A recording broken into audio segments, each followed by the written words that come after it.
I'm so grateful that you are taking the time to be with us today. I think some of the hikers on our virtual trail are going to identify with your positioning and how you see the world. And I'm really excited to bring that to light today. Can you introduce yourself and tell us where you are and maybe like what you're doing? I am Darlene. No, I graduated from the University of San Diego last May 2020. I am currently in my apartment in Denton, Texas, and currently enrolled in a clinical psychology PhD program. So I'm in the middle of grad school right now. I'm very happy to be on this virtual hike because there's not a lot of there aren't a lot of opportunities like that in Texas. So yeah, I am very happy to be here.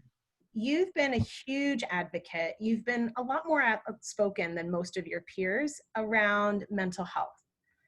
And can you tell me a little bit about how you think mental health intersects with nature and your time in nature?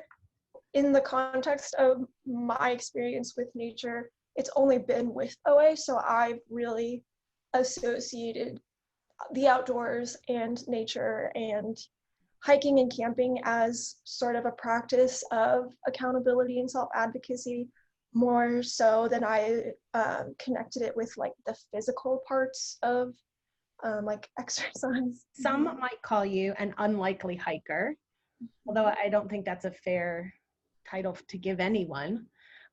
Maybe not part of the dominant culture of hikers. And so some of the first times you really got outside in a big way were when you came to USD. Can you tell me about how you would describe yourself before coming to college and maybe how you left it? So I had never really been camping or hiking in that way ever until I went on Prio in 2016.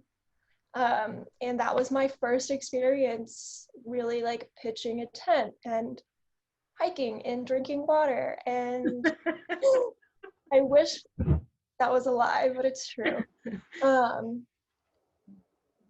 So I was about as unlikely of a hiker as anyone could be, just because I had never experienced that. Just the activity and the culture itself around the outdoors, and it was definitely a culture shock for me. There was a lot of like, for a long time, I doubted my abilities as a hiker because I was suddenly putting myself into a circle of people that grew up in the outdoors, grew up hiking and camping with their parents and their family, hiked for fun, summited mountains for fun. And I was like, I will never be like you.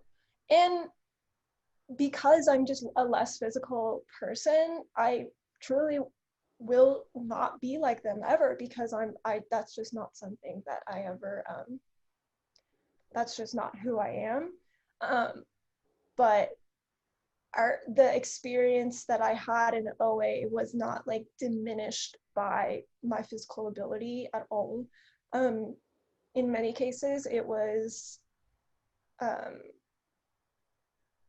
my identity as a unlikely hiker kind of flourished in OA, because I was able to complete a lot of hikes that even like some of our most experienced hikers did, but I was also able to relate to a lot of people who are coming from similar backgrounds and identities as I was. So we would kind of like lag behind in hikes and just be like, oh, this kind of sucks. And it would just be a lot more comforting for people to see that like not everyone, grows up in the PNW and like summits Mount Whitney for, for just a casual occasion. But like there's something in OA for everyone, and you aren't looked down upon for not hiking fast.